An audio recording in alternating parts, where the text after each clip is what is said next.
Queremos fazer um Quarta Convida bem bacana, o Quarta Convida Podcast, onde nós vamos ter uma pessoa entrevistada. Vamos sair um pouco desse formato comum, convencional, vamos para esse formato do podcast.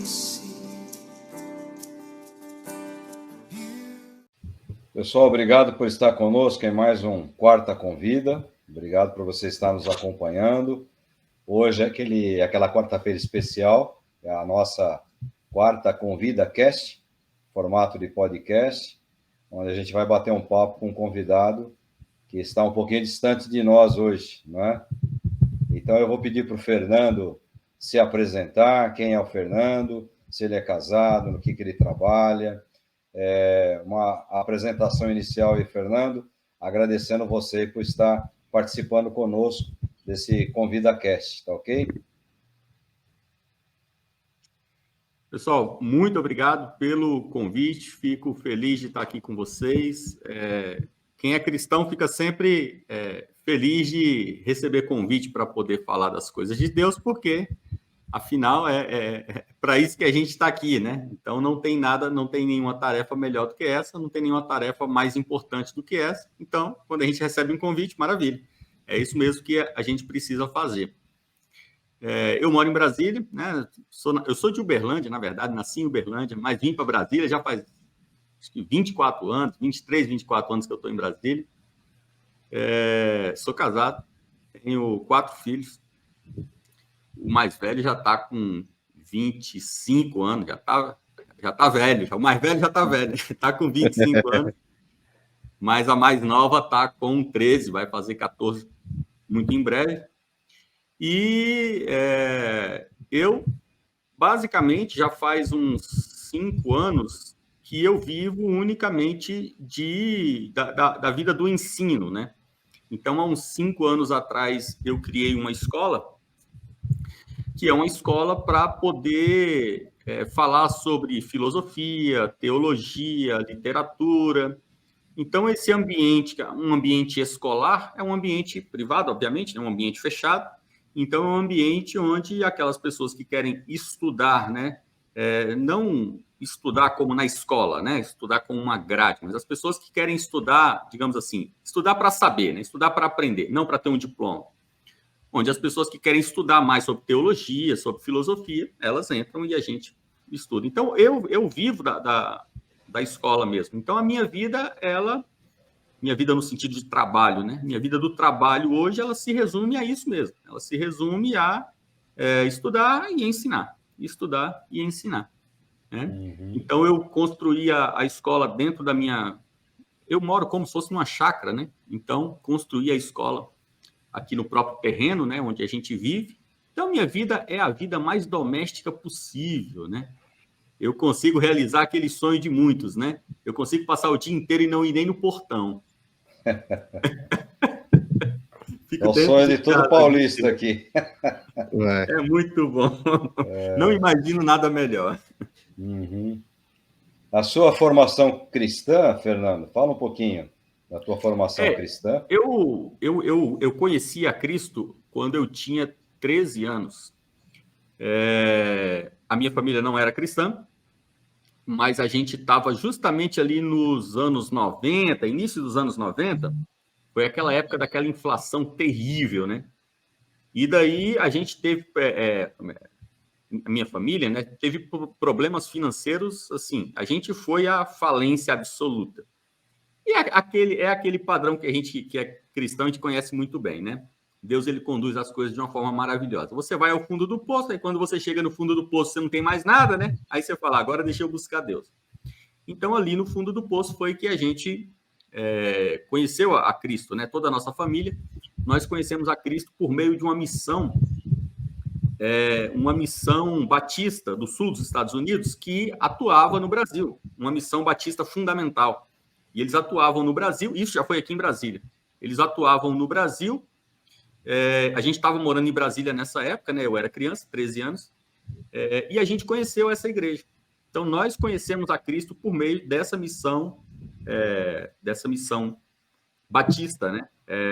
Dos Estados Unidos. E daí, então, a gente passou a conviver muito com esses missionários norte-americanos, e ali a gente ficou uns 4 anos. Então, depois de uns 4 anos convivendo com eles, a gente já tinha, assim, digamos assim, uma formação cristã muito ampla. Eles faziam um trabalho muito interessante. Não é um trabalho apenas, assim, no sentido teológico, né? É um trabalho de formação das famílias, né? Então, eles evangelizavam as famílias e cuidavam do aspecto pedagógico, instrução musical, instrução literária, teológica, obviamente, bíblica, devocional, ou seja, eles vêm para os países do hemisfério sul, né? Geralmente países pobres, e eles vão ensinar aquela família a ser uma família no sentido pleno, né? A ser uma família no sentido pleno que tenha uma vida em acordo com Deus, né? Então, isso foi muito interessante. Eu tive essa formação, depois a gente acabou se mudando, saímos de Brasília, voltamos para Uberlândia, né? E aí enfim, mas eu continuei membro de igrejas batistas, né? Fui para outra igreja batista, então eu permaneci dentro da igreja batista por uns 10 anos, até que eu já estava nos meus 20 anos de idade, 20, 21, que foi quando eu já não estava mais me encaixando com a igreja batista. Eu sempre, até mesmo por essa formação na Batista Fundamental, eu acho que eu que já sou uma pessoa muito, digamos assim, muito tradicionalista, né? Mineiro do interior, gosta de ficar em casa e tal. Então, e ainda mais conhecendo a Cristo na Igreja Batista Fundamental, né? Que é fundamentalismo norte-americano, né? É extremamente fundamentalista. Então, eu não me adaptei com a passagem que a Igreja Batista no Brasil fez para digamos assim, um movimento carismático, vamos chamar assim, né? Então, essa caminhada rumo a um movimento mais pentecostal. Então, eu acabei saindo da Igreja Batista e fui para uma igreja que tinha bem pertinho da minha casa, que era a Igreja Presbiteriana.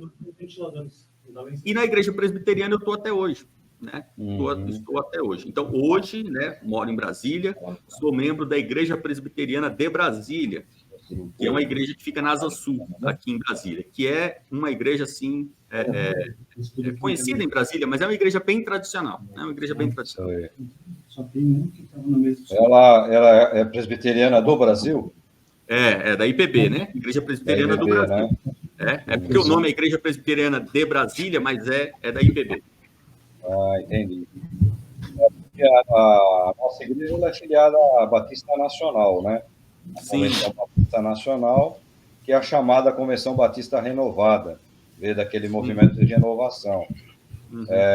Só que assim, nós, particularmente aqui da Igreja Água da Vida, nós ainda mantemos um padrão bem ortodoxo, né? Eu fui diretor do Seminário Teológico Batista Nacional aqui em São Paulo, Enéas Cunines, estou como vice-diretor lá, sou professor lá desde 87, me formei lá, fiz mestrado lá. Então, a ortodoxia bíblica a gente mantém bastante, né? E a nossa identificação com a igreja presbiteriana é essa, uma igreja bem bíblica, bem ortodoxa, né? Sim, maravilha. E é interessante que a nossa igreja, ela, tipo, frente às demais igrejas da Batista Renovada, né, Batista Nacional, é até um pouco mais conservadora, né, mais quase que tradicional em vários pontos, né, em vários âmbitos. Minha esposa é de Macapá, e ela era da Batista Brasileira lá, da PIB de Macapá. E é estranho que, assim, ela sentiu uma diferença, né, de igreja para igreja, natural, mas nesse quesito, ela não sentiu tanta diferença da nossa igreja para dela, porque o jeitão, digamos assim, da celebração, da forma de fazer as coisas, é bem parecido, né? A forma de culto, etc. Bem interessante. Eu achei que ela sentiria talvez uma diferença a mais com isso, e não, né? Eu achei isso bem interessante. É isso mesmo. Mas é bom, né? Quanto mais essa variação, é uma variação mais de ordem litúrgica, né? Não de ordem teológica, quanto maior essa variação, mais interessante fica, né? Porque daí a gente tem um alcance maior. Você tem trabalha na mídia social, né, Fernando? Fala um pouquinho aí do trabalho que você tem também na mídia social. Eu tenho. Hoje eu tenho até menos, na verdade, porque, assim, hoje rede social basicamente é a sua própria existência, né? Como o homem ele é um ser que se comunica, você está sempre também sendo membro, componente dos meios de comunicação. Então, da mesma forma que a gente tinha os apóstolos escrevendo cartas, nós estamos hoje também nos comunicando, né? Então, é claro que no tempo bíblico ali os apóstolos estavam utilizando tudo que eles tinham à mão. Da mesma forma a gente hoje também. Só que o problema é que a gente tem um problema hoje, que é o problema que você precisa ser membro do serviço de postagens, né? Então, o Paulo não era escravo dos Correios ali no Império Romano. A gente no Brasil, né? A gente no século XXI, nós somos, né? Então, você não pode ter um canal de TV, você não pode ter uma frequência de rádio, você não pode ser dono de uma rede social, você tem que se submeter a elas, ter uma conta na empresa delas e você ser um usuário delas. Então, você é um mero usuário. Então, acaba que, como a gente quer se comunicar, a gente tem que estar na rede social. O que você vai fazer? Não tem muito. Mas também, com o passar do tempo, quanto mais a gente usa a rede social, para o cristão é muito complicado a rede social. Porque quanto mais você usa a rede social, mais você a conhece. E quanto mais você a conhece, mais você vê que ela não presta. Então, você fica naquela, né? Será que eu aumento a minha presença na rede social para alcançar mais pessoas? Ou será que eu saio da rede social para salvar minha alma? Então, você fica... Esse é o grande mistério, né? É a grande questão nossa. Então, eu tenho tendido a, com o passar do tempo, quanto mais o tempo passa, menos eu tenho presença na rede social.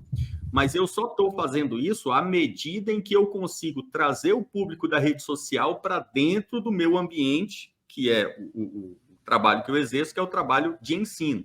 Então, quanto mais pessoas eu consigo trazer da rede social para cá, eu vou largando da rede social. Porque senão também eu entro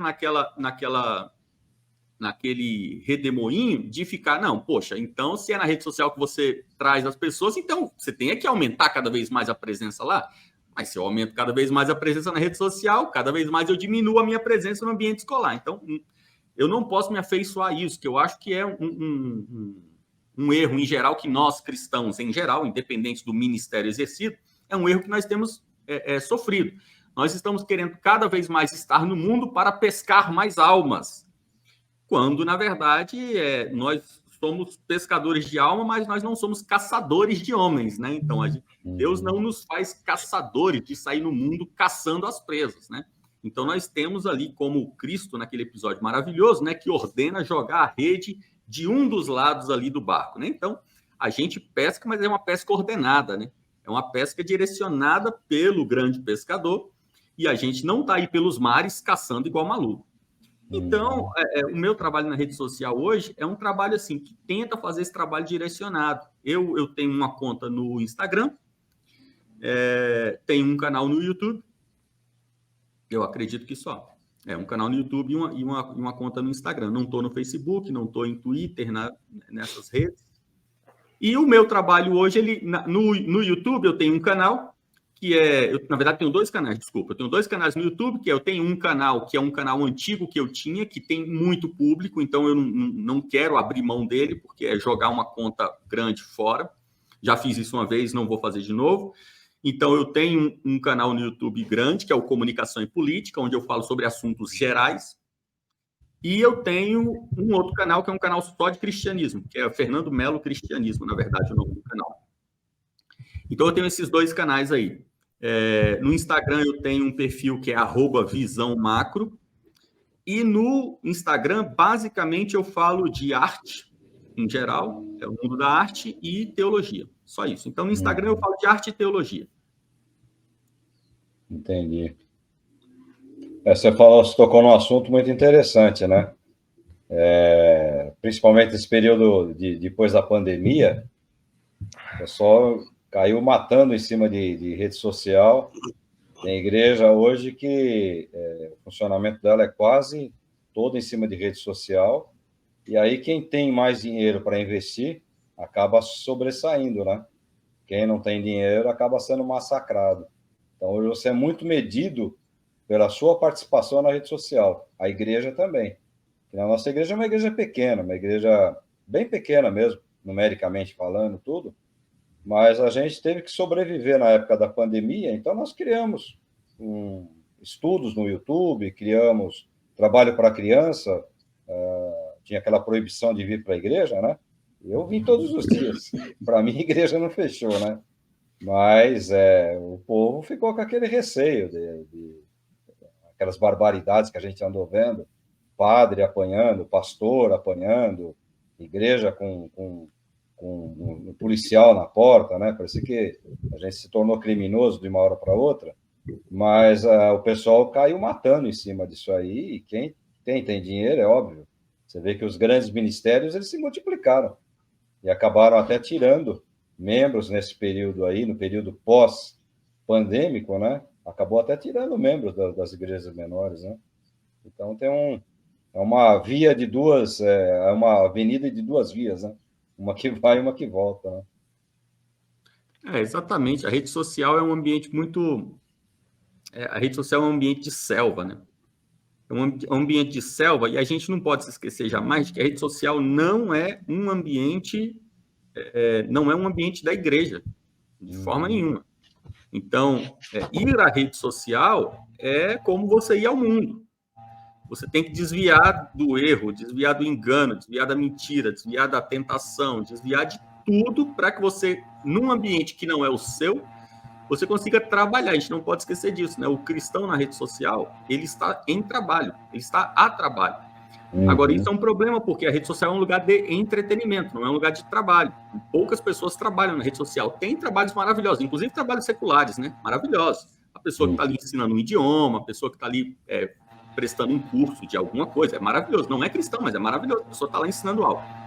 Mas o cristão na rede social, ele está a trabalho. Da mesma forma, quando você sai, você vai a um shopping, você vai passear com a sua esposa, vai jantar fora com a sua esposa, você está ali, mas você está ligado, né? Porque nós não estamos nesse mundo a passeio. E a rede social é complicado para o cristão, porque o cristão vai para a rede social, como é um ambiente próprio de passeio, de entretenimento, você não abre o Instagram quando você está de terno, querendo fazer algo sério. Você abre o Instagram quando você está deitado no sofá, você está na rede. Então, você está ali relaxado, você entra na rede social, e daí você está relaxado, entrando num ambiente de passatempo secular, é complicado. Para você ter um aproveitamento na rede social sendo cristão, é algo extremamente complicado. O cristão deveria entrar na rede social a cada momento numa concentração absoluta. É como um momento de oração. Você imaginar assim, Paulo indo pregar em Atenas, sou eu quando vou abrir o Instagram. Então, você faz aquilo com uma seriedade absoluta, né? E algo direcionado, doido para voltar para casa. É entrar na rede social para fazer o seu trabalho e meter o pé dali, sair fora. Né?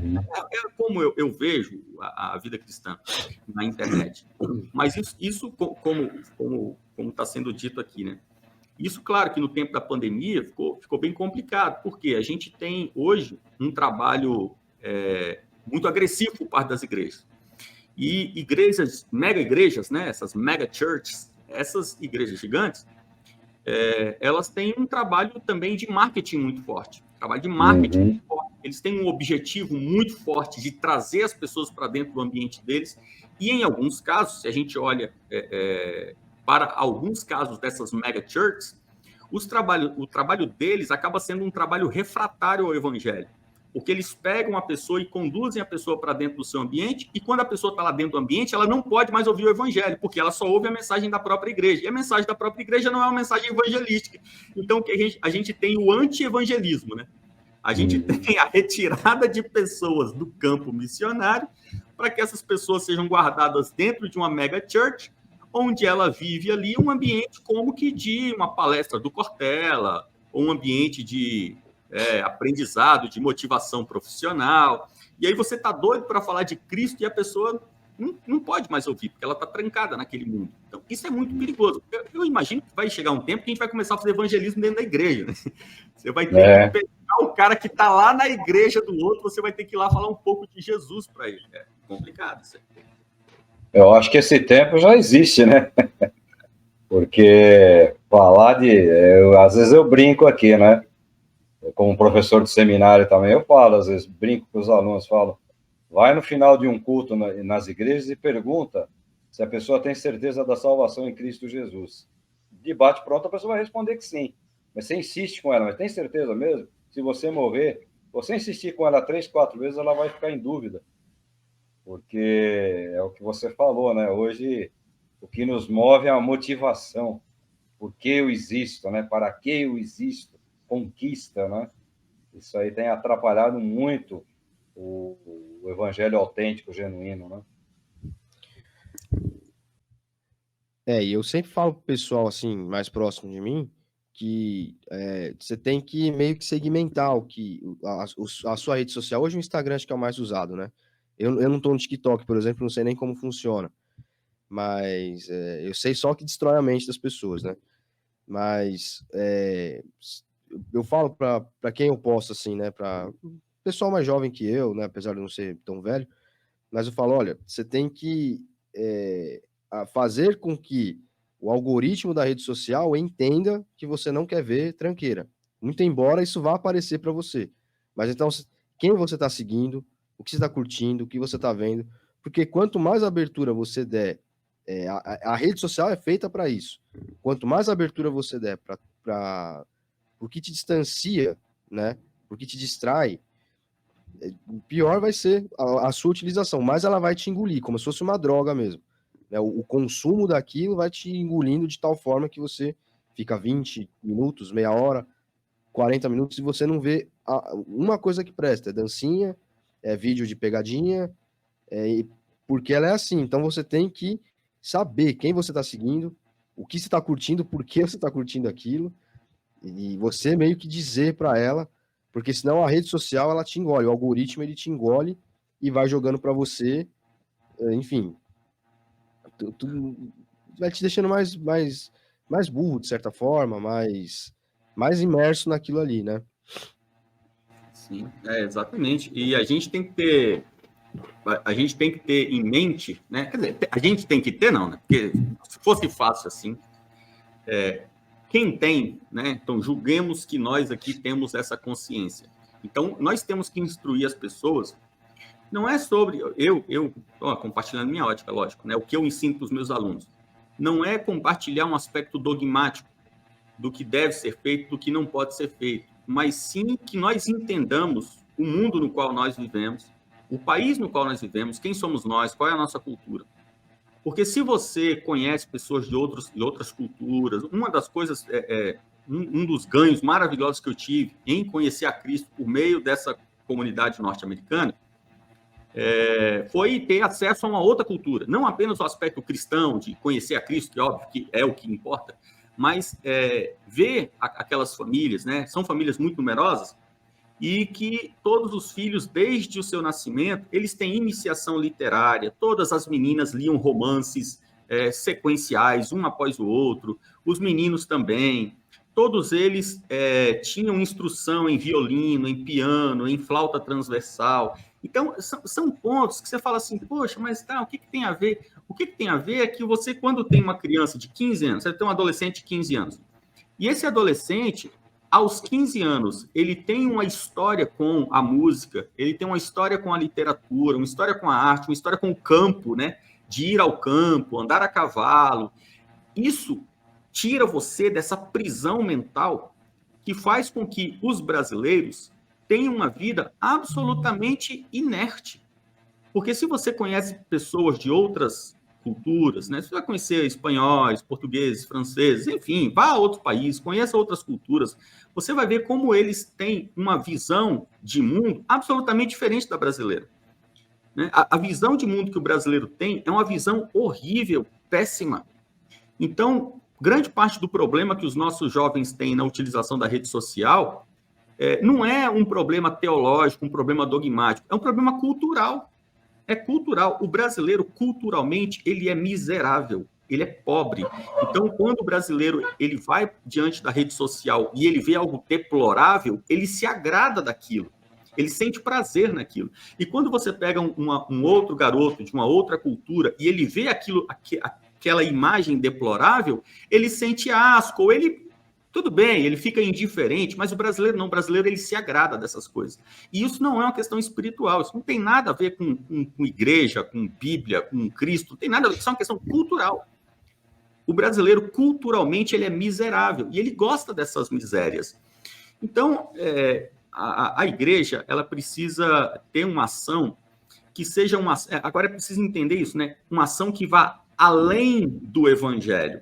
Quando a gente fala isso, a pessoa que é cristã já fala assim, opa, mas é impossível ir além do evangelho.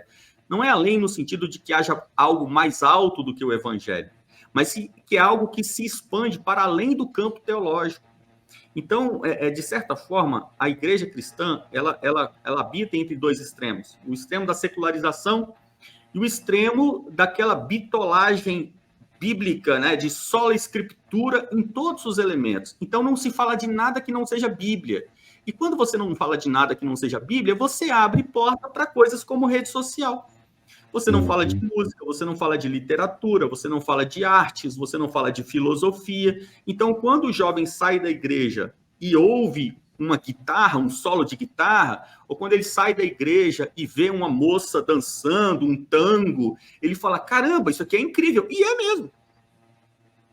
Aí a igreja perde o jovem. Para quê? Para uma heresia, para uma seita? Não, perde o jovem para, muitas vezes, perde o jovem para a beleza. Perde o jovem para a arte, para a música, para a fotografia, para o cinema. Olha que coisa absurda.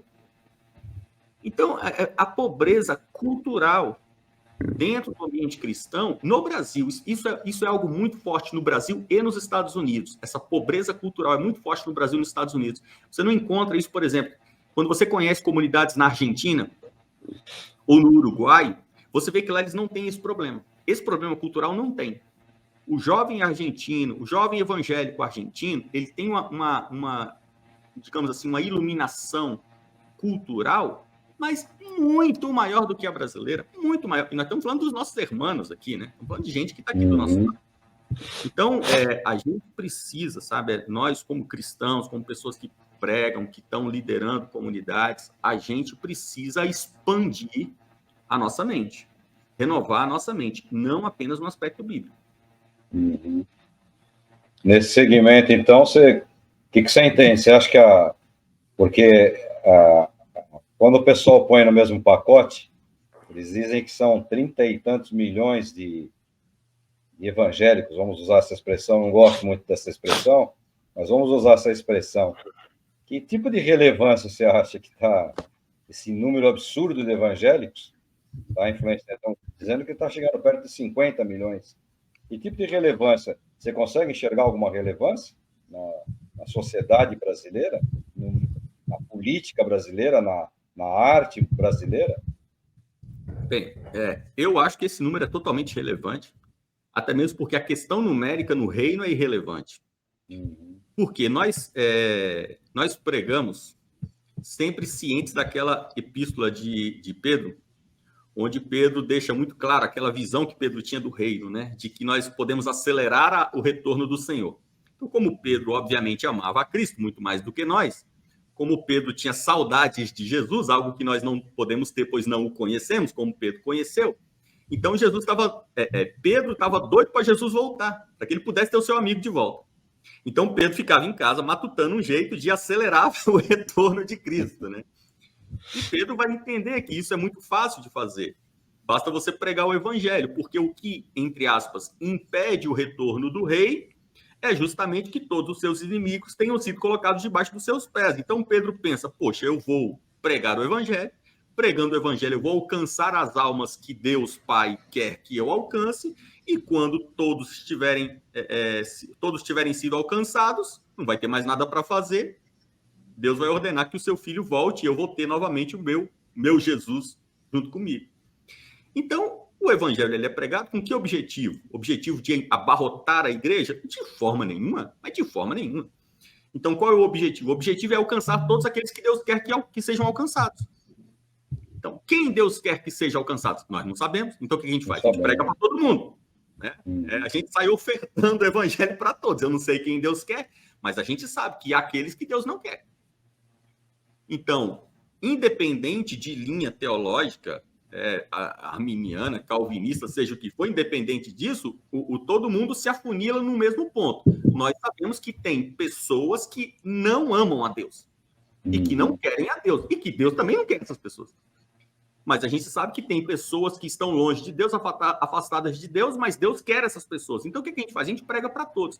Agora, sinceramente, na visão do reino, que diferença faz se nós temos hoje 1.000 cristãos no Brasil ou 1 milhão de cristãos no Brasil declarados pelo IBGE? Não faz diferença, porque no fundo o corpo místico de Cristo, a igreja de Cristo, ela tem um número que é o número definido pelo próprio Pai e não pelo homem. O homem não enche o reino de Deus. O homem vai ao reino, como o próprio Cristo diz, trabalhadores da seara. Nós somos trabalhadores, a seara não é nossa, né? Então, o que a gente faz? A gente vai na seara trabalhar para o dono da seara. E a gente ceifa onde o dono quer. Então, às vezes fica uma visão assim, o sucesso da igreja ele é medido pelo número. Isso não tem sentido nenhum, isso não tem lógica nenhuma. Isso não é bíblico, isso não é teologicamente correto e nem filosoficamente correto. Sócrates não caía nesse tipo de erro. Sócrates, que era um pagão, ele não caía nesse tipo de erro. Ele não se importava, porque quando ele saía pelas ruas com a sua pregação filosófica, ele tinha pouquíssimos alunos. E os seus oponentes, que eram sofistas, como Protágoras, eles tinham centenas de alunos. Ele relata isso nos seus... Né? Platão relata isso nos diálogos socráticos. Então, Sócrates, que era um pé rapado, que não tinha onde cair morto, mas era Sócrates, ele era a maior mente que o mundo secular já teve. Sócrates, ele sabia que você não mede o sucesso das pessoas pelo quantitativo, mas pelo qualitativo. Então, sabe, eu olho lá, eu vejo pessoas preocupadas, né? Porque nós temos que consagrar o Brasil para Cristo, nós temos que ir lá na marcha para Jesus, para declarar que Jesus é o Senhor. Se Jesus quer um troço desse chamado Brasil, Jesus não quer esse mundo, muito pelo contrário, na Bíblia está escrito que Jesus está doido para destruir esse mundo. Ele está aguardando, né, que o Pai permita, e Pedro fala isso na sua epístola, que o planeta inteiro será derretido em uma bola de fogo. O planeta será derretido, o planeta será destruído com fogo. Aí as pessoas querem entregar o Brasil para Cristo. Ele não quer esse trem. Ele quer você, né? Ele quer nós, porque a única coisa que presta nesse planeta não é nem o nosso corpo, porque o nosso corpo também não presta. Deus não me quer. Jesus não quer o meu corpo. Ele quer minha alma imortal. Todo o resto ele vai destruir. Não adianta você entregar para ele, para o diabo. Vai ser destruído. Tudo vai ser destruído. Agora você veja só como essas visões, essa visão, né? Esses aspectos, eles são aspectos não apenas de cunho bíblico. Eles são aspectos de cunho intelectual. Você muita coisa na Bíblia, você precisa parar para pensar. Para pensar um pouquinho. Pensa como que são as coisas, qual a lógica das coisas, como as coisas funcionam. Então, falta um trabalho inteligente, pensar um pouco nas escrituras. Muita gente tem medo de pensar a Bíblia, porque a pessoa pensa assim, não, se eu ficar pensando demais, eu vou pegar Deus no placa. Aí eu vou deixar Deus de resposta. Perder a fé. Eu não vou muito não, porque senão eu sou tão esperto, né? Se eu começar a fuçar muito, eu pego Deus no contrapé. É absurdo isso. É terrível, né? Essa visão, nós somos pastores, no caso eu sou pastor, é terrível, porque essa comparação ela é inevitável, né? A primeira pergunta quando um colega te encontra é: quantos membros tem a sua igreja? Tanto que de um tempo para cá, eu evito até usar essa expressão membros. Né? O membro é do corpo de Cristo. Não sou eu que conto, é Cristo. Então, quantos cooperadores tem a obra, né? É isso que eu tenho que perguntar. Mas é a medida que fazem com você. E esquecem que tem uma missão por trás disso tudo, né? Jesus nos chamou aí para ficar sentado em igreja. Jesus nos chamou com uma missão. E essa missão que eu vejo que ela... Se é que um dia existiu na igreja brasileira, ela se perdeu aí em algum lugar, né? Eu cresci no ambiente cristão, né? Cresci numa igreja batista. Então, eu vi muitas mudanças dentro da igreja. E, às vezes, eu fico assustado com o que vejo hoje sendo passado como esse pseudo-cristianismo, né? Pseudo-evangelho. É muito duro isso aí, e tem essa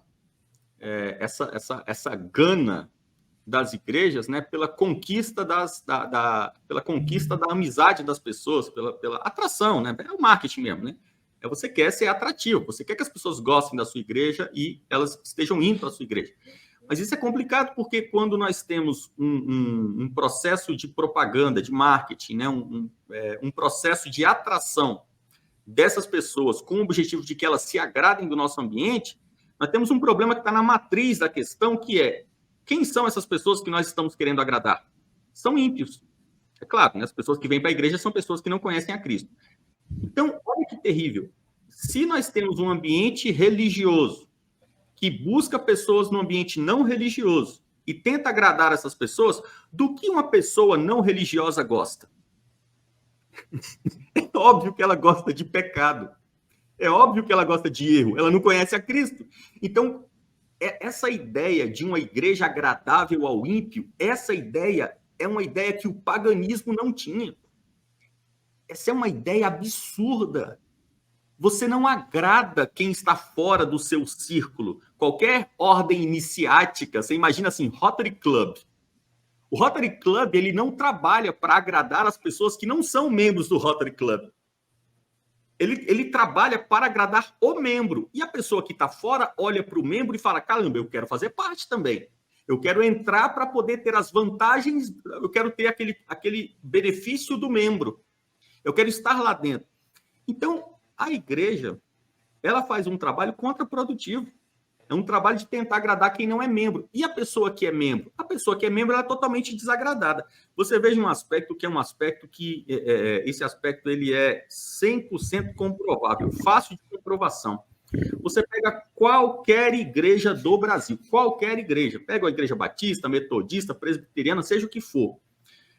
No momento do culto, na liturgia, você chama todo o público para se colocar de pé, abre um inário, qualquer inário, maranata, cantor cristão, harpa cristã, chama a irmã do piano, coloca a irmã lá, toca o piano e vamos cantar um hino. Canta lá, Castelo Forte. Toda a igreja ama. Eu nunca vi alguém rejeitar um inário da Reforma Protestante. Não existe isso. Mas o que a igreja faz? Ela toca um hino, a minha igreja é assim, toca um hino, aí depois de tocar um hino, não, agora vamos tocar alguns louvores mais animados. Por quê? A igreja inteira está emocionada com o hino. Não, mas é porque hino não chama ninguém. Então, se um cara que está na rua ouve a gente cantando esses hinos aí, pô, de Lutero, Melanchthon, que graça tem? Bota uma bateria aí, bota uma guitarrinha aí. Então, começa a fazer um produto, que é um produto para agradar não os mesmos. Aí, quando termina o hino e começa o louvor, você vê, se você está no altar, você olha para a face das pessoas, você vê que o ânimo, ele se esvai. As pessoas, os cristãos, eles amam muito mais os hinos do que esse... tem um nome novo aí para os louvores. Worship. Então, ele ama muito mais o hino do que o worship. Então, por que a igreja toca worship? Porque ela quer agradar o cara que não é cristão. Olha que mentalidade. Isso é absurdo. E em cima dessa escola que você tem assim algum tipo de matéria? Como é que você aborda? Quais são os aspectos que você aborda? E os tipos de... que tipo de aluno que você tem? É uma juventude? É mesclado? Pessoas de meia idade? Não, os alunos, a gente tem alunos de todas as idades, porque não tem uma categorização, então quem quer, vem quem quer, né? Uhum. Mas um ponto que é, digamos assim, uma base da minha escola, é quando você lê as obras de Agostinho, uma compreensão maravilhosa, onde ele fala sobre de que todo o bem está em Deus. Não existe bem fora de Deus. Então, quando Agostinho entende que todo o bem está em Deus, porque só ele é bom, se todo o bem está em Deus, qualquer bem pertence a ele. Então, se Agostinho está andando na mata e ele encontra uma flor, Ele sabe que a beleza daquela flor é uma beleza devida a Deus. Da mesma forma, se ele vai a uma praça e tem um senhor tocando ali uma cítara, e aquela melodia é bela, ele sabe que aquela melodia é uma melodia bela, por quê? Porque ela tem parte em Deus, porque é impossível que haja beleza que não esteja em Deus. Então, quando Agostinho entende isso, ele entende que, poxa, eu não preciso me preocupar necessariamente em fazer coisas religiosas. O que eu preciso é buscar a justiça, o que eu preciso é buscar fazer coisas boas, que é, entre aspas, no sentido artístico, a busca do belo.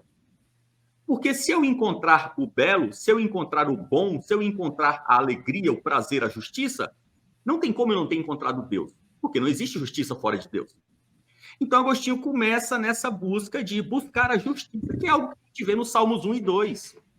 Quando você lê o Velho Testamento, a gente sabe da cultura judaica. A cultura judaica não tinha por objetivo encontrar Yahvé, até mesmo porque eles sabem que eles não poderiam encontrar Yahvé, porque eles pereceriam se estivessem frente a frente com Yahvé.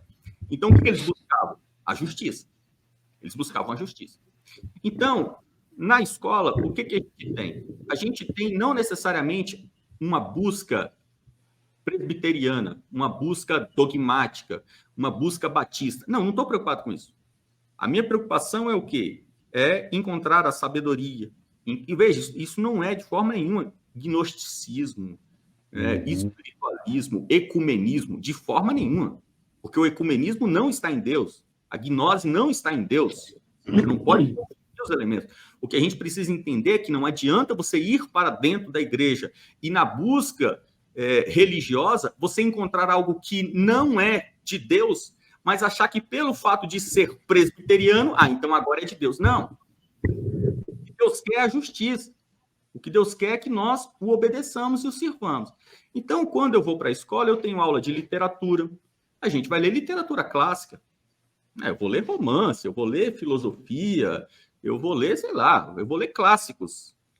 Vamos falar sobre arte. Vamos falar sobre música, sobre escultura, sobre dança. Vamos falar sobre arte. Por quê? Porque eu sei que se eu encontro uma manifestação artística e aquela manifestação artística ela é bela, eu sei que aquilo está em Deus.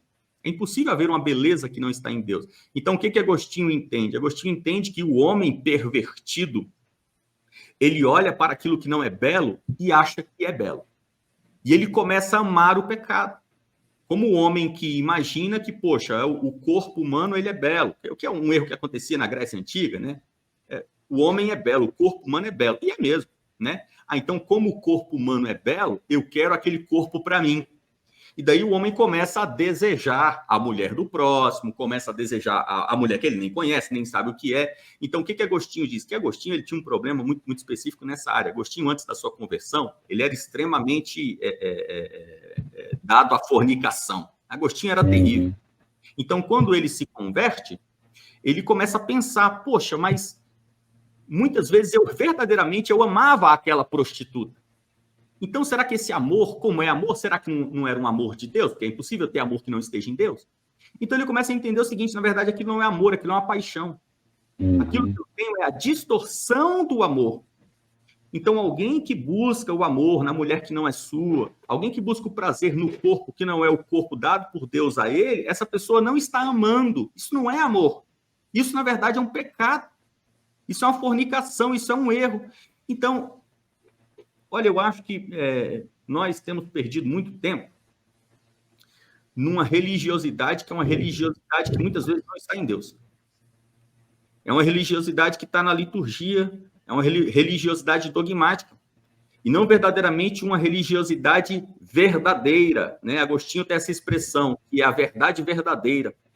Ele diz que verdade há em qualquer lugar, uma pedra é verdadeira, mas existe a verdade verdadeira, e a verdade verdadeira é Cristo. Então, aquilo que não está em Cristo não é verdadeiramente real. Então, sabe, a minha preocupação, e tem dado muito resultado, a minha preocupação é fazer com que, no ambiente ali de ensino, no ambiente escolar, todos nós estejamos em busca daquilo que é correto fazer. O que eu vejo muito nos Salmos como justiça. Buscar o reino de Deus e a sua justiça. E o restante vem. Inclusive, um atributo divino que o hebreu reputa, talvez a maior importância é a justiça, né? É Com o certeza. tzadik, a justiça de Deus, né? Ele fala, né, que o justo floresce como a palmeira, é a retidão da árvore, né? Então, a justiça tem a ver muito com a retidão. E a retidão, a vida. E a vida é uma vida padrão. Uma vida que Deus propôs, vamos dizer assim, para o ser humano, né? Muito interessante como a igreja se desviou. Como eu te falei, eu cresci num ambiente de escola bíblica dominical, de você aprender as coisas básicas, saber viver com pouco. Como a igreja ela se desviou dos caminhos básicos, né? Tudo é pecado.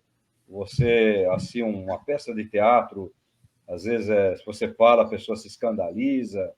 Quer dizer, é interessante o que você está falando aí, essa busca, às vezes, das coisas que Deus dotou o homem com capacidade para fazer e que, às vezes, a gente perde e acaba vivendo uma religiosidade vazia, né?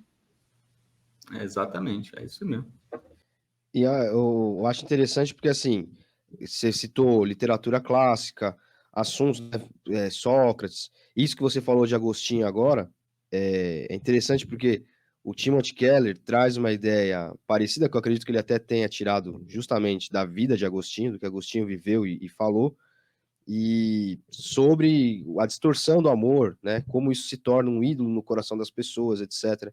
Então, a gente enxerga assim, como que expandir o imaginário, né, seja com literatura, seja conhecendo, talvez os principais pensamentos de alguns filósofos, como Sócrates, né, Aristóteles, etc., como isso nos ajuda a compreender Deus e compreender o nosso papel, a nossa existência aqui nesse plano terrestre. Então, você acha, né, você que está trabalhando com essa área de intelectualidade, de preparação das pessoas, você acha que o cristão ele tem que buscar esse tipo de preparo para poder fazer um trabalho, digamos assim, efetivo ou melhor de evangelização, né? Ou isso é necessário, é fundamental, ou isso é para algumas pessoas, essa busca mais aprofundada é para algumas pessoas e não para todos os cristãos, digamos assim? Como que você enxerga o preparo do cristão para impactar a sociedade, para evangelizar, né, fazer um papel de mais relevância? Sim.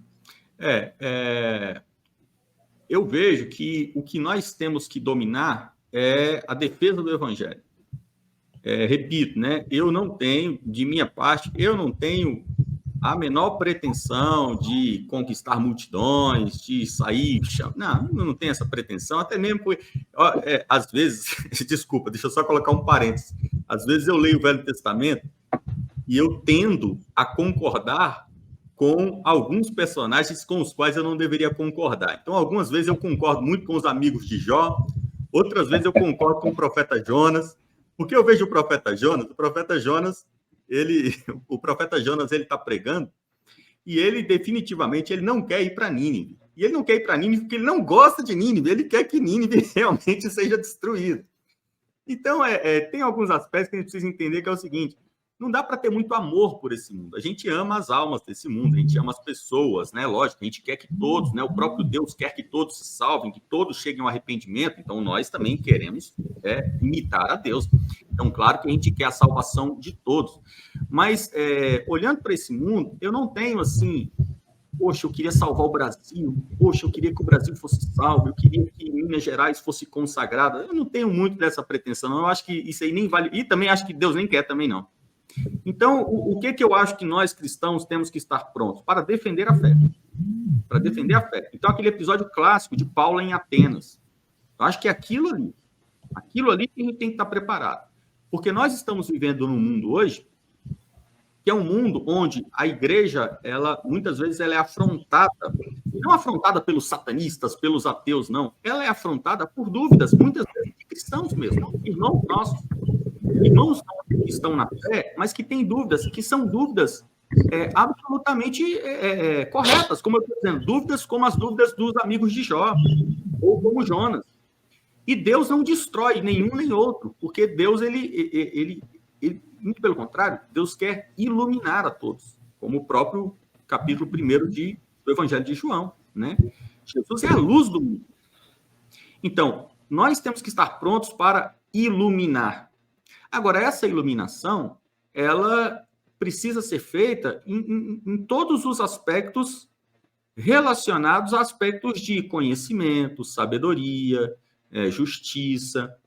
Então, depois da Reforma Protestante, até mesmo como uma resposta a todo o erro doutrinário e eclesiológico da Igreja Católica Romana, os reformados, eles se prenderam, o que não foi errado num primeiro momento, mas acabou se desviando do princípio, prendendo-se muito à questão da sola escritura. E a sola escritura acabou se tornando uma prisão dentro do movimento reformado, que foi aquela ideia de que você não pode jamais ir além da escritura. Então, a gente sabe, né? A igreja viveu momentos onde era proibido até você ler, a literatura havia sido banida.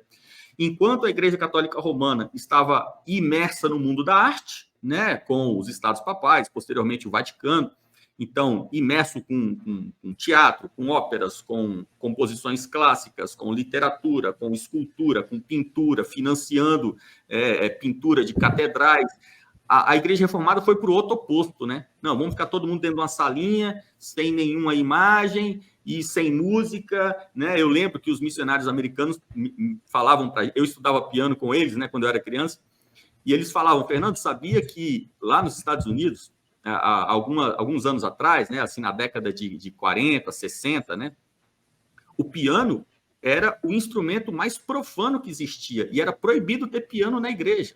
Só podia ter órgão. E por que isso? Porque o piano, no sul dos Estados Unidos, ele era utilizado nos bares de jazz. Então, o piano era um instrumento... Como o piano tem um som mais agudo, ele é um instrumento que tende à dança. Então, as pessoas tocavam piano nos bares e o público ficava dançando. Aquilo era um instrumento secular, um instrumento do mundo. Quando a igreja começou a trazer piano para dentro da liturgia, foi um escândalo. Porque as pessoas os mais tradicionais queriam manter apenas o órgão e o cravo. Então, você veja, a igreja, ela já teve muito, sempre vai ter esse tipo de problema, né? Mas a igreja já teve pontos de demonizar em absoluto tudo aquilo que não é sola escritura. E hoje nós temos um problema gravíssimo com isso. A gente tem um problema hoje que o cristão não sabe mais defender a sua fé.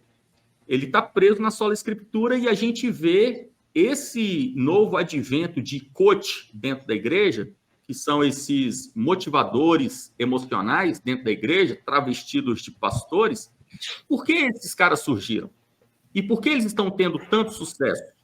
Porque eles estão sabendo defender, não a fé, eles não defendem a fé, mas eles estão sabendo defender o bem-estar, as emoções saudáveis, a prosperidade, a busca por um sucesso familiar, como ter um casamento ordenado, como ter uma vida sexual cristã. Então, eles estão... Olha só que coisa absurda. É uma espécie de bem. Poxa, eu vou ensinar os meus irmãos da igreja a ter um casamento saudável. Poxa, isso é maravilhoso. Se é maravilhoso, então é de Deus. E, no fundo, o que eles fazem? Isso que eu estou falando. Eles criam um ambiente refratário ao evangelho. Aquele comichões nos ouvidos, né, que Paulo fala. Se você chega para um público desse e prega o evangelho puro, eles falam assim, caramba, esse cara é muito sem graça. Esse cara não me ajuda a ter uma vida financeira próspera. Esse cara não me ajuda a ter uma vida sexual melhor com a minha esposa. Esse cara não me ajuda a vencer o meu TDAH. Então, você veja o problema que a gente tem. Então, a falta de sabedoria fez com que a gente abrisse espaço até dentro da igreja. Dentro da igreja, nós temos ministérios que são ministérios totalmente...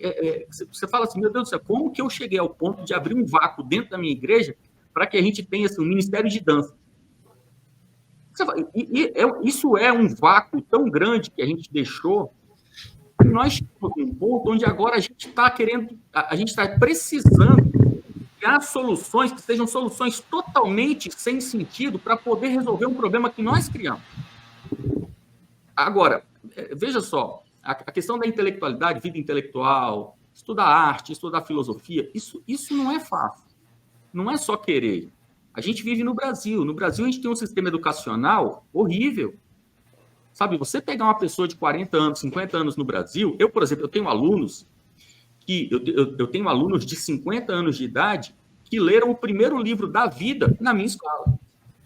O cara entrou na escola, o primeiro livro que ele leu na vida dele, eu nunca tinha lido Machado de Assis, eu nunca tinha lido um livro. Aí eu li o meu primeiro livro, Machado de Assis, eu tenho 52 anos. Aí eu li, sei lá, Dom Casmurro. Você imagina imagina um país no século XXI que tem pessoas de 50 anos que nunca leram um livro. É o Brasil. Então, você pegar o público cristão no Brasil e falar assim, gente, vamos estudar filosofia, está num ponto que também nem dá para fazer isso. Então, o que a gente tem que fazer? A gente tem que ter uma formação de liderança. Aí, tudo bem, é outra história. Igual lá no seminário. Aí é outra história. O cara que está no seminário, você parte, tudo bem, ele não é um intelectual, mas você parte do princípio de que ele já deu seus primeiros passos, pelo menos. Ele já está buscando alguma noção, pelo menos, de inglês, porque sem outro idioma você não consegue avançar muito no estudo teológico.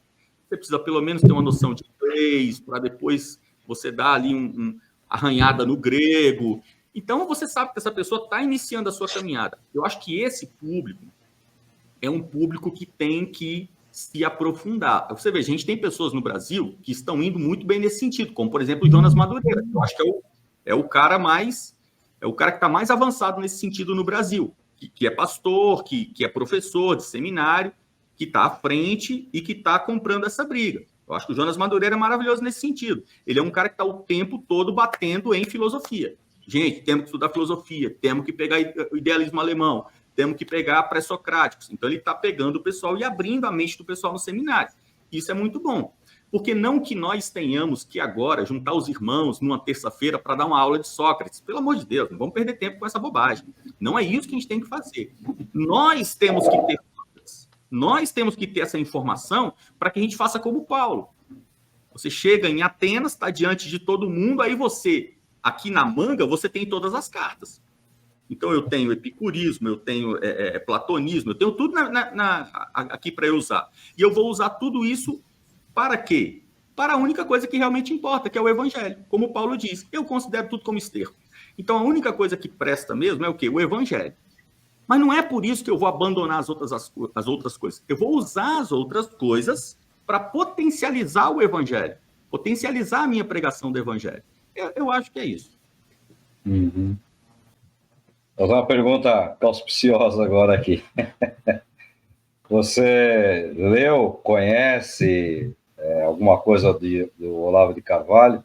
O que você teria a dizer sobre a pessoa de Olavo de Carvalho? Não, conheço bastante. Li toda a obra do Olavo, né? Conheço a obra do Olavo de trás para frente. Mas, como também de outros pensadores brasileiros tão grandes ou maiores do que o próprio Olavo, como o Mário Ferreira dos Santos, como o João Camilo de Oliveira Torres, como o Wilson Martins. Então, são brasileiros que têm uma obra extensa, uma obra ainda maior do que a obra do Olavo, no sentido quantitativo, né? Mas no sentido qualitativo, a gente tem espectro, né? Então, você tem pessoas atuando em diferentes áreas. O Olavo atuou numa área essencial que eu não conheço outra pessoa que tenha feito o trabalho que o Olavo fez, que é o trabalho de dar um choque no leitor. O Olavo ele dá um choque na pessoa, com diversas ferramentas diferentes. O Olavo choca o ouvinte. E esse choque que o Olavo causa é um choque que você fala, opa, peraí, caramba, esse cara é doido, né? Então, você tem esse choque e vê que, caramba, o cara é maluco. Mas, como ele também é inteligente, ao mesmo tempo é aquela mistura de médico e louco, né? Então, você acaba dando ouvido a ele um pouco. E você vai ouvindo, e no final você percebe, caramba, o doido sou eu. Esse cara é normal. Ele é absolutamente normal, eu que sou doido. E daí você tem esse choque com o Olavo. Para mim, esse é o maior ganho que o Olavo faz. Não é o único, né? Mas é o maior ganho que o Olavo faz, é despertar a pessoa, nada relacionado à religião. Ele mesmo sempre dizia, não perguntem teologia para mim, não sei nada de teologia, vou falar besteira, então me deixa quieto. Então, a praia dele é o quê? Filosofia. Então, o Olavo ele faz o quê? Ele desperta o cara. Nós que somos cristãos, nós temos que saber aproveitar a obra do Olavo para esse despertar. A gente tem que ir muito além do Olavo, mas muito além. Muito além. Porque nós que somos cristãos, a gente desperta esse lado mental, intelectual da nossa geração, do tempo que a gente está vivendo, a loucura que é a imprensa, o meio artístico. Então você desperta, ok, despertei, tá aí agora. O que você vai fazer? Como aproveitar a filosofia, como aproveitar a sociologia, a psicologia para o evangelho? Então, eu vou pegar, aqui no caso, estamos falando de Olavo, eu tenho que pegar a obra do Olavo e fazer com que essa obra agora sirva a Deus, porque ela não foi feita com esse propósito. Sim. Ela foi feita com o propósito de despertar o homem. Agora, eu tenho que pegar a obra do Olavo e como que eu vou utilizar isso para chocar a igreja? Para chocar a igreja, para a igreja falar, caramba, esse cara está falando heresia, esse cara é louco, né? Aí, pá, vai me olhar. Aí eu vou mostrar, vou te provar que o doido é você. Quem está seguindo a heresia é você. Então, eu acho que isso é uma estratégia interessante que o Olavo criou com o imbecil coletivo. A gente mostrar, por exemplo, existe um imbecil coletivo dentro do mundo evangélico? É claro que existe. O mundo evangélico, nós temos no mundo gospel, né? O mundo gospel, ele é um mundo de lideranças evangélicas que ficam lambendo-se umas às outras, que é uma expressão que o Olavo utilizava. A gente tem um monte de pastor que fica um lambendo o outro. Eu chamo você na minha igreja, você me chama na sua, depois eu dou um congresso, chamo você, você me chama no seu, e a gente fica assim, girando uma máquina de dinheiro, girando o nosso próprio público, eu te empresto o meu rebanho, você me empresta o seu, e a gente fica girando tudo aquilo ali. Então, isso é um imbecil coletivo, porque eu não posso prender as pessoas.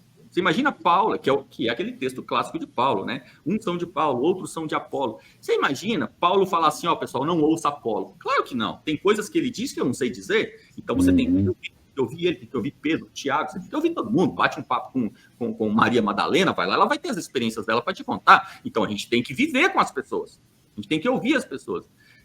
Então, eu acho que tem muita coisa na obra do Olavo e a gente tem que entender. Agora, não podemos cair no risco, nós cristãos, nós não podemos cair no erro de também nos impressionarmos com a filosofia e, de repente, a gente descobre que, poxa, eu amava a teologia de Lutero, de Calvino, mas depois que eu conheci Kant, agora eu me descobri. Não, isso é um erro. Isso é um erro. Não há ninguém tão sábio quanto aqueles que foram iluminados pelo próprio Pai das Luzes, como diz Santiago, né? Então, a gente tem que entender que, olha, Olavo é interessante, interessantíssimo, Kant também, Hegel, seja quem for, Sócrates, maravilhoso. Agora, nada se compara ao bom e velho Evangelho de São Mateus. É você chegar, ler aquilo ali e você falar, cara, isso aqui, porque isso aqui não é sabedoria, isso aqui é a própria revelação de Deus. A gente não pode perder esse fio da meada, não pode perder isso aí. Que é superior, né? Mas eu fiz essa provocação, porque uma vez eu comentei do Olavo, né, para certa pessoa, ele falou, mas ele fala muito palavrão. Eu falei, você está atento ao palavrão que ele fala? Será que isso não é para dar esse choque que você comentou, né? Mas você vê a tendência do ser humano, né? O crentez, a religiosidade, né? O cara está preocupado com o palavrão que o cara fala e não vai a fundo na obra, no despertamento da obra. Eu não li tudo do Olavo. Eu conheço o Olavo há muitos anos, li alguma coisa dele, li muitos artigos dele, mas realmente é um cara super atual, né?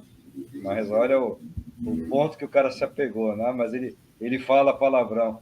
Eu pensei comigo, se você vai no mecânico e o cara só está falando palavrão, consertando o teu carro, reclamando, você não está ligando. Você está torcendo pelo cara para o cara consertar logo o teu carro, para você sair dali e usar teu carro. Mas ali não é pecado palavrão. Mas o Olavo, você não extrai o que tem de bom e tanta coisa boa que tem na literatura e na vida dele, né? Mas você está preocupado com palavrão. Quer dizer, uma religiosidade barata. É o que você está comentando desde o começo, né? Muito triste isso aí. Exatamente. E se você acompanhar a obra do Olavo, o Olavo e tantos outros que fazem o mesmo caminho. Na filosofia existe um caminho que é o caminho tradicional, o caminho comum, que é o caminho que Sócrates percorre, Aristóteles percorre, Platão, que é o caminho das pessoas que começam com a física, o estudo de física, e terminam com o estudo de ética.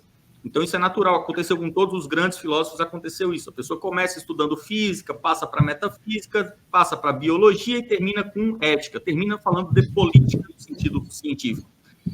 O Olavo foi o contrário. O Olavo, ele começa tratando de coisas grandiosas, como astronomia, filosofia, e ele parte rapidamente para a ética.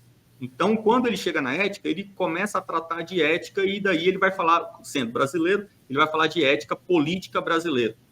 Mas se você acompanha a obra do Olavo, você vai lendo cronologicamente, você vê que quanto mais o tempo passa, mais ele abandona a ética e ele volta para o estudo tanto da astronomia quanto também o estudo da própria filosofia pura. E ele vai terminar a sua vida com um comportamento, uma forma de se expressar totalmente diferente dessa forma que o pastor está citando, né? Que no começo ele realmente era assim, ele era aquele cara super agressivo, super irado, ofensivo, de propósito, mas no fim da vida ele não era assim. Uhum. No fim da vida ele não era assim. Os seus últimos 10 anos já são anos assim, onde ele está muito mais calmo, ele já está falando muito de teologia, nunca no sentido assim, de mestre, porque ele nunca foi teólogo, mas você vê que ele estava muito preocupado com teologia, ele estava muito preocupado com a questão da doutrina católica, que ele era católico romano. Então, ele já estava com uma vida muito mais voltada para a sua partida do que para a sua estada aqui, né? Isso é muito interessante. É verdade. Ele tinha, até por não ser um teólogo e não se interessar tanto, mas ele tinha uma raiz e uma firmeza muito grande, né? Quando ele fala da pessoa de Cristo, você percebe que ele fala de forma muito respeitosa e muito particular, né? Não tenho dúvida que ele teve uma experiência com Cristo. O que inclusive, pastor, é uma característica de qualquer homem inteligente, sendo cristão ou não. Então, se você lê, por exemplo, se você pega um homem que é um homem que teve a consequência da sua obra foi uma consequência totalmente anticristã, no caso de Hegel. Mas quando você lê a obra de Hegel, ou quando você lê, por exemplo, Kant, Herder, você está lendo esses autores, você vê que quando eles falam de Cristo, eles sabem quem Cristo é. Porque ele é um cara inteligente, ele sabe o que significa o cordeiro, ele sabe o que significa o sol da manhã, ele sabe o que significa a cruz, a serpente na cruz no deserto, ele sabe o que esses símbolos significam. Ele não é louco, ele não é tolo, ele é inteligentíssimo. Então, quando fala de Cristo, ele sabe, estou falando do ungido, estou falando do Deus encarnado. Então, quando a gente está falando do Olavo, quando o Olavo está tratando sobre Cristo, mas que não reste nenhuma dúvida, o Olavo ele é absolutamente ciente de quem que ele está falando, poxa. Ele está falando do verbo, ele está falando do logos, é disso que ele está falando. Então, o filósofo, como quando você lê Sócrates, né? Você lê a obra de Platão, quando você vê Sócrates falando de Deus, Sócrates tem uma compreensão de Deus que a maior parte dos cristãos hoje não tem. Sócrates sabe muito mais quem é. E veja, ele era um pagão, ele não conhecia a pessoa de Deus, ele não sabia de quem ele estava falando. Ele não teve essa graça, essa glória de conhecer Deus como nós conhecemos. Eu sei o nome dele. Eu falo com ele, né? Sócrates não. Mas Sócrates, mesmo sem ver, né, como um cego, como Paulo diz, né? Como que tateando, tentando encontrar a Deus, Sócrates ali tateando, ele conhecia Deus muito melhor do que eu, que ouço e vejo. Então, como isso? Por meio de uma graça de Deus, que é aquilo que o calvinismo trata como a graça geral. Deus, ele entrega a sua graça geral, que é o que Paulo fala no capítulo 1 de Romanos. Você conhece os atributos invisíveis de Deus? Você conhece o seu eterno poder e a sua divindade? Como? Por meio de revelação, dons do Espírito Santo, profecia? Não. Natureza criada. Você olha para uma flor, você olha para uma cachoeira, você vê um leão, você conhece ali os atributos invisíveis de Deus. Então, mesmo aqueles que não estão ouvindo a doutrina, estão vendo os atributos invisíveis de Deus na sua frente. Agora, tem que ter inteligência para isso, porque senão a gente fica igual a jumenta de Balaão, né? Fica ali igual um tolo, né? Falando um monte de coisa bonita, um monte de coisa, mas continua sendo um jumento. Né? Por isso que São Pedro ele fala isso, né? Que a gente, essa reverência a Cristo, a gente tem que ter pronta na nossa mente a responder quando as pessoas questionam a esperança da nossa fé. É isso que a gente está comentando aí. Muito legal. Isso mesmo. Fala aí, então. Até puxando esse novelo aí da esperança, da fé, inclusive da ética política do Olavo, né? O Olavo foi uma pessoa que abriu os olhos de muita gente no Brasil para a questão política, porque estava acontecendo no âmbito político mesmo, né? Ele meio que ajudou as pessoas a compreenderem melhor, a entenderem o papel delas, né, na mudança que poderia acontecer no Brasil, do que estava acontecendo, né, na realidade. E, enfim, tudo que aconteceu, a gente sabe, né, depois da Dilma, etc., e aí surgiu um fenômeno chamado Jair Bolsonaro. E a igreja evangélica abraçou ele de uma maneira em que essa fé, essa esperança que a gente enxerga, que é devida a Jesus, a Cristo, de certa maneira as pessoas que estavam com a Bíblia na mão, né, cristão de qualquer vertente, seja católico, evangélico, depositaram nele. Como que você enxerga, Fernando, que a igreja, o porquê, talvez, ou como você enxerga que a igreja se perdeu nisso? Porque a sensação que eu tenho quando eu olho de maneira geral, mas isso me assusta quando eu vejo cristãos dentro disso, enxergarem numa pessoa esse mito salvador, essa esperança última, essa coisa que a gente viu que aconteceu no Brasil, que eu, pessoalmente, vejo que a igreja se perdeu nisso. A igreja ficou fazendo uma militância, né, ficou esperançada em algo que é desse mundo, né, que está diametralmente oposto ao que ela deveria pregar, ao que ela deveria explicar para a sociedade, que não é dessa forma, né? Quantas pessoas poderiam ter entendido Cristo a partir disso, mas não, a igreja, de certa forma, uma parcela, enfim, acabou falhando nisso. Outra parcela falha porque faz isso com Lula também, né? Mas como que você enxerga isso que aconteceu, enfim? Eu vejo o seguinte, eu tento sempre me manter consciente da minha insignificância e do meu papel diante de Deus. Deus, ele é infinitamente sábio. E os planos de Deus são inimagináveis. Não adianta, a gente pode reunir toda a igreja do Brasil para discutir os planos de Deus, a gente não vai conseguir ter noção do que Deus imagina fazer. Então, o que eu penso? Eu acho que o cristão ele tem que estar sempre pronto para responder a Deus. Eu me lembro muito daquele episódio de Samuel dormindo ali, garoto, dormindo, e ele ouve Deus chamando. E ele não sabe muito bem o que fazer. Eu tento sempre me manter nesse ponto aí. Olha, eu sou um garoto, eu não sei muito bem o que fazer, mas eu tenho que pelo menos ouvir. E assim, sei lá, mais ou menos eu tenho que entender de onde está vindo a voz. Então, eu tento sempre me manter pronto para coisas loucas que Deus queira fazer. Então, por exemplo, eu estou dizendo aqui sobre que eu não tenho nenhum apreço, nenhuma vontade de uma luta pátria, enfim. Mas tá, e se Deus tiver? Então, também não adianta eu falar aqui, eu querer agora doutrinar o próprio Deus. Então, pelo que eu vejo, não há nenhum sentido no levantamento de uma luta pátria. Não existe isso também, porque a minha pátria não é essa, né? Eu nasci no Brasil da parte de pai, né? Do meu pai biológico. Mas da parte de Deus, quando eu nasci do Espírito, eu nasci na Nova Jerusalém. A Nova Jerusalém não está aqui, está no céu. Então, nem daqui eu sou. Então, não tem muito sentido um patriotismo brasileiro. Da mesma forma que não teria sentido eu ser um patriota chileno. Eu sou brasileiro, eu vou lutar pelo Chile. Os chilenos que lutem pelo Chile. Mas se eu sou da Nova Jerusalém, da mesma forma, eu sou um estrangeiro até mesmo no Brasil. Então, ainda que eu esteja no meu país natal, real, eu sou um estrangeiro.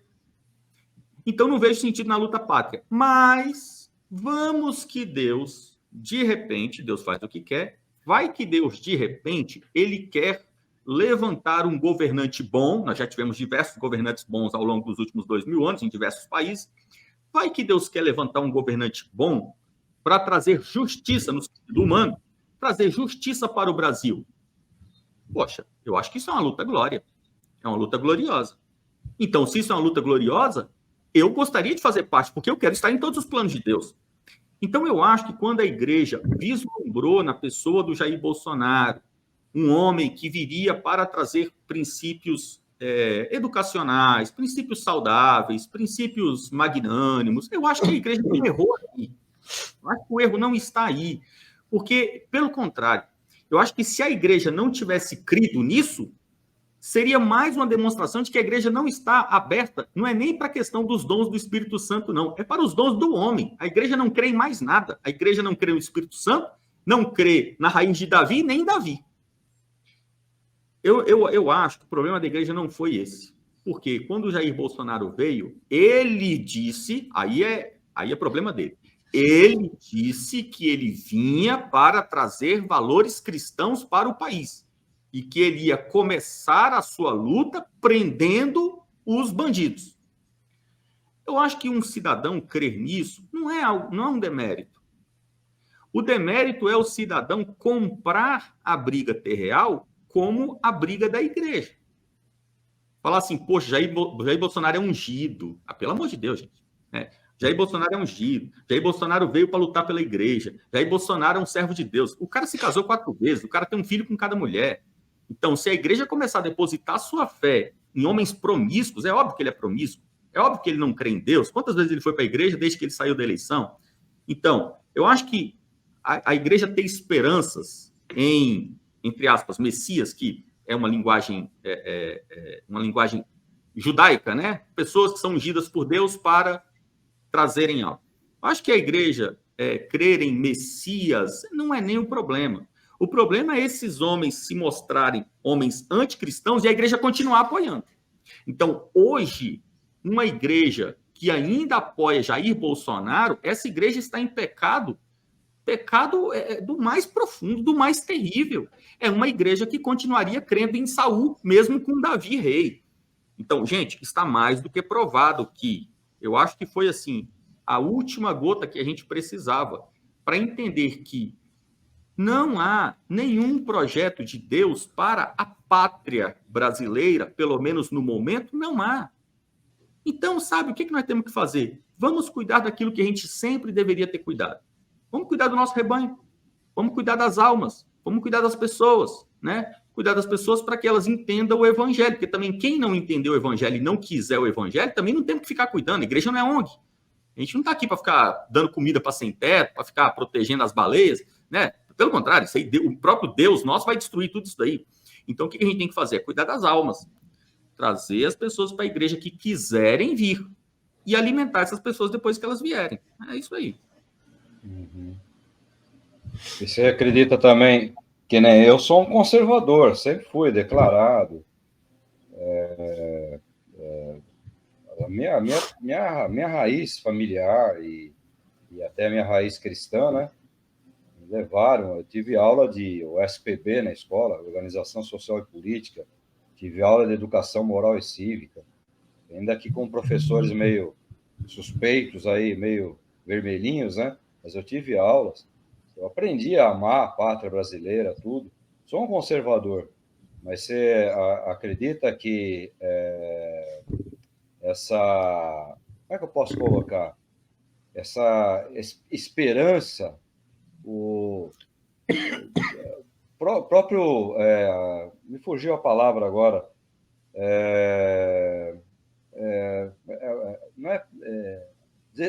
Achei a palavra. Essa decepção que muitos tiveram, até com a não eleição, reeleição do Bolsonaro, então tudo isso que preparou a volta aí do nosso amigo para a cadeira presidencial. Você acredita que isso também mexeu com a fé de muitos brasileiros?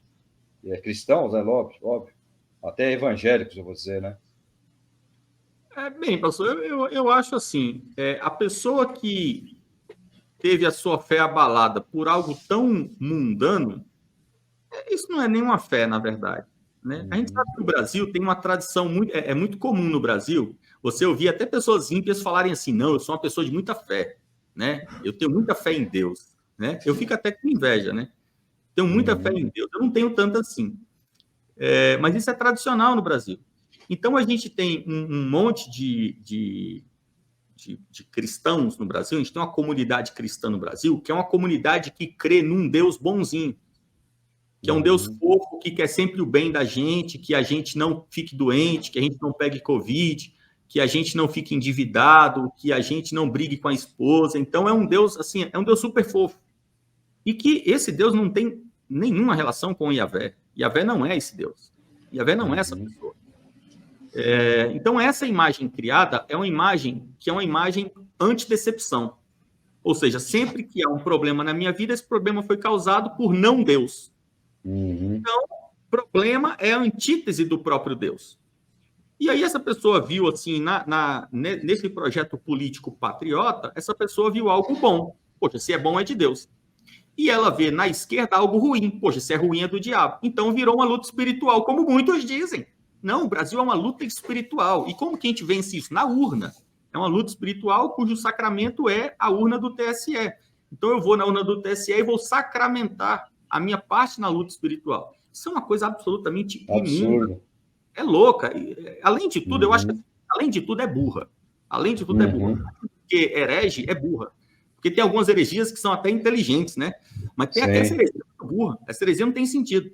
Então, isso daí virou algo para afastar. Eu me lembro daquele trecho da Epístola de João, onde ele diz assim: aqueles que se afastaram, aqueles que saíram do meio de nós, nunca foram nossos. Nunca foram nossos. Eu acho que o cara que se decepcionou com Deus por causa da eleição, por causa do TSE, do Alexandre de Moraes, esse cara, ele nunca esteve com Deus. Ele nunca esteve com Deus. Se ele tivesse com Deus, ele nem tinha entrado nessa onda aí.